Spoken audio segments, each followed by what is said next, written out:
Hello, BookTube. Well, it's an announcement video I thought I would never make. We hit 14,000 subscribers on this channel.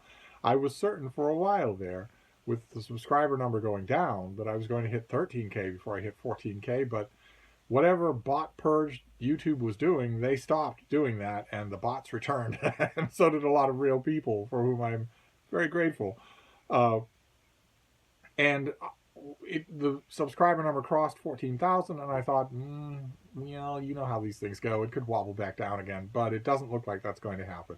And I did say, both in a video and on several Steve streams, that if we hit 14K, we would do a Q&A, which we used to do all the time on this channel, and then I stopped, but nevertheless, we did, so we will. So I am calling for questions. And I don't know if there'll be any questions. It's possible that the 1,000 people that have joined the channel in the last few months don't have any questions for me. It might easily be true. In which case, we'll just roll with what we get. But in the way of Q&As, I will call for questions in the comment section of this video. So nowhere else. Don't put them on whatever video you happen to be watching lately. Don't email them to me. I will, if you email them to me, I will, with the best of intentions, assume that I will remember and add it to the list of questions if there is a list of questions, but I won't remember to do it. So save yourself some trouble and just leave your question here. Just a few other parameters, of course, as always. I don't think I need to worry about this with you, but there are new people. They might not know the general tenor and flavor of this weird little island of misfit toys, but no a-hole questions. No insults phrased as questions. No, nothing like that. That hasn't happened on any Q&A that I can remember, so I don't probably need to add a warning about it, but I do just reflexively want... This is still the internet, after all. Also, if you could, it would be great if you could avoid questions that don't belong in a Q&A. Right? I'll be reading the questions. I'll be porting them over to a document and cleaning up all the YouTube crap that's all around them. But I'll be reading the questions substantially for the first time when I'm answering them.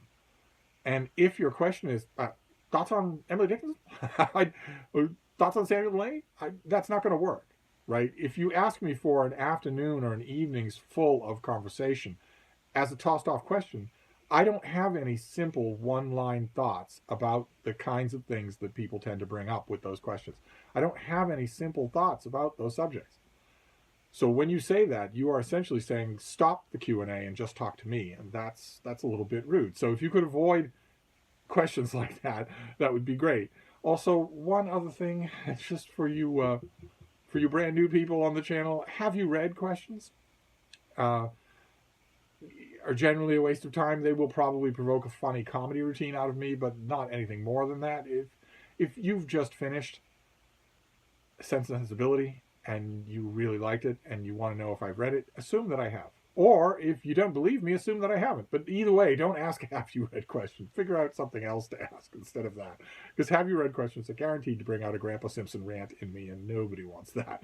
But anyway, those are just some guidelines. It doesn't really matter. You can ask whatever you want. And I will keep an eye on this video, and if there are enough questions, we will deal with them next week. This is Saturday, so I'll figure I'll give it a week. And whether there are questions or not, I of course want to finish up this video with a thank you. I know I joke all the time about too many mouths to feed and how I was hoping we would get down to 100 subscribers and all that sort of thing. But nevertheless, it's tremendously kind. It's tremendously nice that people have watched a video or two of mine and decided, yeah, I want to subscribe to this. I want to know when there's a new video from this weird old guy who lives in Boston and talks about books. That's incredibly nice. That's a warming thing, a warming phenomenon to be out there. So whether there are questions or not, whether we ever hit 15K or not, I wanted to thank you all for that. That warms the cockles of my transplanted rhesus monkey heart. But anyway, I'm going to wrap this up. We hit 14K, so Q&A or not, I am looking at that milestone and thanking all of you who made it possible.